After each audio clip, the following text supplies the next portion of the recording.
예레미야 27장 19절부터 22절 말씀 같이 읽겠습니다.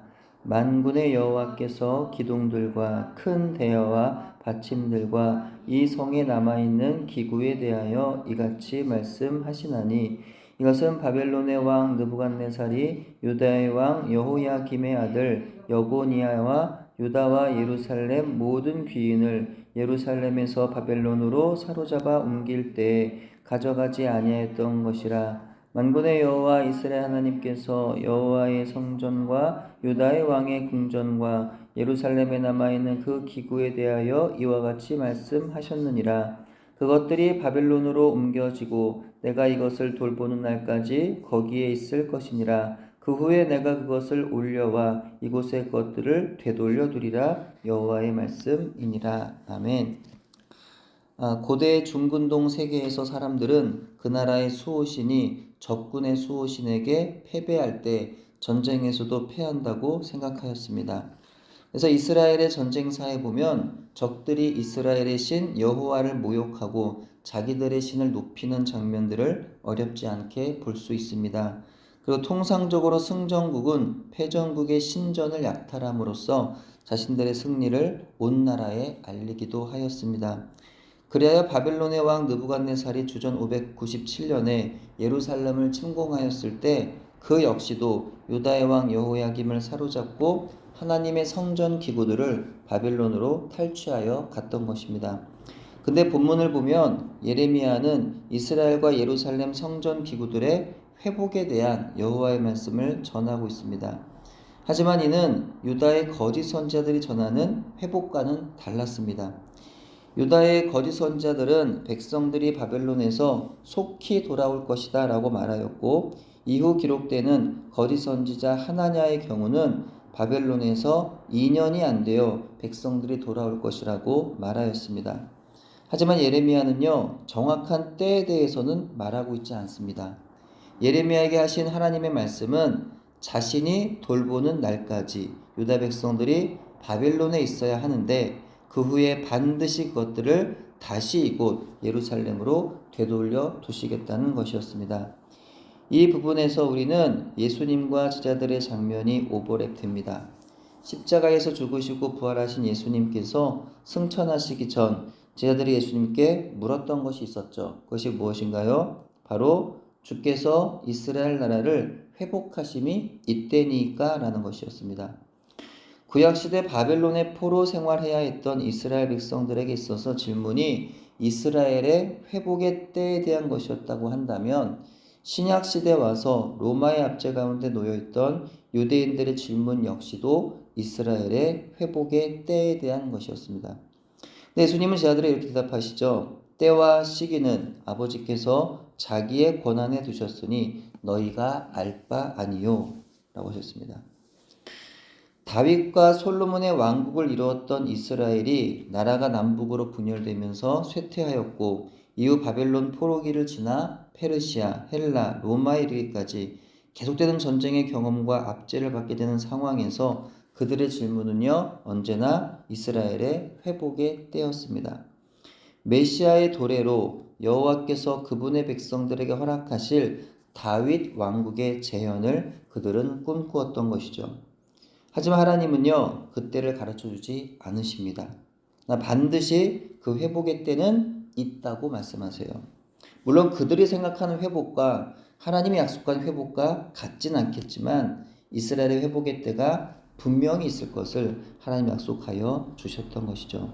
문제는요, 그때가 언제냐라는 거예요. 사람들은 그때를 기다리지 못하는 것입니다. 그저 어서 빨리 이 고통의 시간들이 끝나는 영광의 그날이 오기만을 바라는 겁니다. 또 그들의 마음을 아는 거짓 선지자들은 하나님의 말씀이라고 속여서 그들을 유혹하고 있더라는 거죠. 실제로 하나님이 약속하신 그때는 페르시아 왕 고레스에 의하여 포로된 백성이 귀환하고 빼앗긴 기물들이 돌아옴으로써 성취가 됩니다. 그 70년의 기간 동안 이스라엘 백성들과 성전 기물들은 바빌론에 사로잡혀 있었던 것이죠. 하나님의 때가 되면 이스라엘의 회복의 때가 그렇게 임하는 겁니다. 그 기한이 차야 하나님 약속하신 회복의 때가 이루어진다는 겁니다. 때때로 우리의 인생에도 하나님이 돌아보시지 아니하는 것처럼 느껴지는 고통의 때가 있습니다. 포로된 생활과 같은 시절이 있습니다. 사람에게 사로잡혀 있고 시간에 사로잡혀 있고 상황에 사로잡혀 있는 듯한 시절이 있습니다. 그래서 하나님께 언제 이때를 벗어나게 해주실 것인지를 묻고 싶을 때가 있어요. 이때를 빨리 벗어나기 원합니다. 그때가 언제입니까?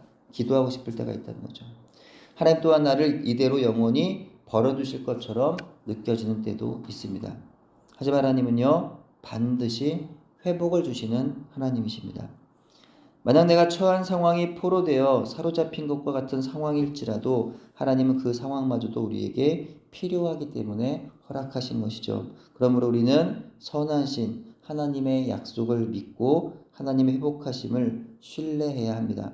그 믿음을 가지고 지금 그 상황을 인내함으로 지나가야 하는 줄로 믿습니다. 예수 늘 함께 하시네라는 찬양 가운데 이런 가사가 있습니다. 믿음의 눈 들어 주를 보라.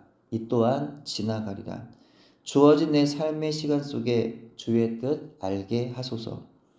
그렇습니다. 우리가 단지 그저 하나의 노래로 부르고 지나가는 것이 아니라 이 찬양이 참으로 우리의 평생의 고백이 되어야 하지 않겠느냐라는 거죠. 하나님은요, 우리에게 가장 좋은 것 주시기를 기뻐하세요. 그래서 지금의 포로된 상황, 사로잡힌 상황도 우리에게는 필요한 것이기 때문에 주어진 것이다라는 거예요. 그것이 우리에게는 또한 좋은 것이기 때문에 주어진 겁니다. 그러면 우리는 그때를 믿음으로 인내하며 지나가야 한다는 거죠. 그럼 하나님께서 반드시 회복의 때를 허락하여 주시는 줄로 믿습니다. 비록 우리가 그때를 알지 못하지만 또한 그때를 눈으로 볼 수도 없지만 그럼에도 불구하고 하나님의 선하심을 신뢰함으로 하나님의 회복의 때를 믿음으로 바라보면서 삶의 어려운 시간들을 잘 견디고 이겨내는 저와 여러분 되기를 소원합니다. 기도합니다. 하나님, 예레미야 시대 유다 백성들은 꿈에도 생각하지 못했던 나라의 멸망과 예루살렘의 성전의 파괴, 또 백성들의 성전 기물들이 바벨론에 사로잡혀가는 경험을 하게 되었습니다. 그동안의 믿음으로 인정할 수도 용납할 수도 없는 일들을 현실로 겪으면서 그들 하나님이 금방 다시 회복해 주실 것이라고 믿었습니다. 하지만 하나님의 회복의 때가 길어지면서 그들은 실망하게 됩니다. 하나님, 당시 유다 백성들의 모습이 때때로 우리의 모습 아닐까요? 하나님, 우리의 눈앞에 보이는 상황이 아닌 믿음으로 하나님의 약속의 말씀을 바라보고 붙잡을 수 있는 은혜를 부어 주옵소서. 그래서 어떤 상황에서도 우리에게 회복의 때를 허락하실 하나님으로 인하여 평안을 누리고 승리하도록 인도해 주옵소서. 예수님 이름으로 기도합니다. 아멘.